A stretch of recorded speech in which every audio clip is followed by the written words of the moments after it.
അപ്പോൾ നമ്മൾ ഇന്നൊരു പിസ്സയാണ് ഉണ്ടാക്കുന്നത്. ഡോ അമ്മ ഓൾറെഡി കുഴച്ച് വെച്ചിട്ടുണ്ടായിരുന്നേ. നമ്മൾ ഉണ്ടാക്കുന്നതിന് തലേ ദിവസം മുന്നേ കുഴച്ച് വെക്കുന്നത് നല്ലത്, കാരണം അത് അത്രയും പൊങ്ങും. അത് മാത്രമല്ല, ഈ ഡോ നമുക്ക് ഉണ്ടാക്കി സ്റ്റോർ ചെയ്ത് വെക്കാം. 1 വീക്കോളം അതിരിക്കും. മൈദയും പഞ്ചാരയും ഈസ്റ്റും ഉപ്പും ചേർത്തിട്ടാണ് നമ്മളത് കുഴച്ച് വെച്ചത്. അപ്പോൾ നമ്മളിന്നൊരു ചിക്കൻ പിസ്സയാണ് ഉണ്ടാക്കുന്നത്. മുളക് പൊടിയും മഞ്ഞൾപ്പൊടിയും ഉപ്പും നാരങ്ങാനീരും ചേർത്ത് അമ്മ ഓൾറെഡി ചിക്കൻ മാഗ്നേറ്റ് ചെയ്ത് ഒരു 1 hour വെച്ചിട്ടുണ്ടായിരുന്നേ. ചിക്കൻ ഇപ്പോൾ വറുത്തെടുത്തേക്കുന്നത് ഓയിലിലാണ്.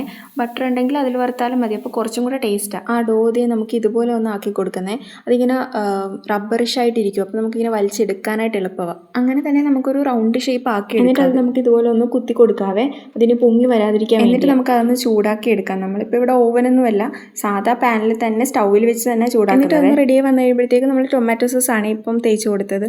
എന്നിട്ട് അതിൻ്റെ പുറമെ മൊസറല്ല ചീസ് നമ്മൾ ഗ്രേറ്റ് ചെയ്തിട്ട് കൊടുത്തു.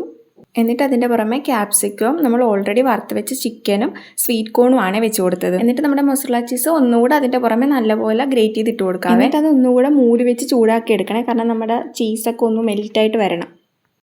ഇതേ നമ്മുടെ ഹോം മെയ്ഡ് പിസ്സ റെഡി ആയിട്ടുണ്ടേ. അപ്പോൾ നമ്മുടെ വീഡിയോ ഇഷ്ടപ്പെട്ട ആരും സബ്സ്ക്രൈബ് ചെയ്യാനും ലൈക്ക് ചെയ്യാനും മറക്കരുതേ.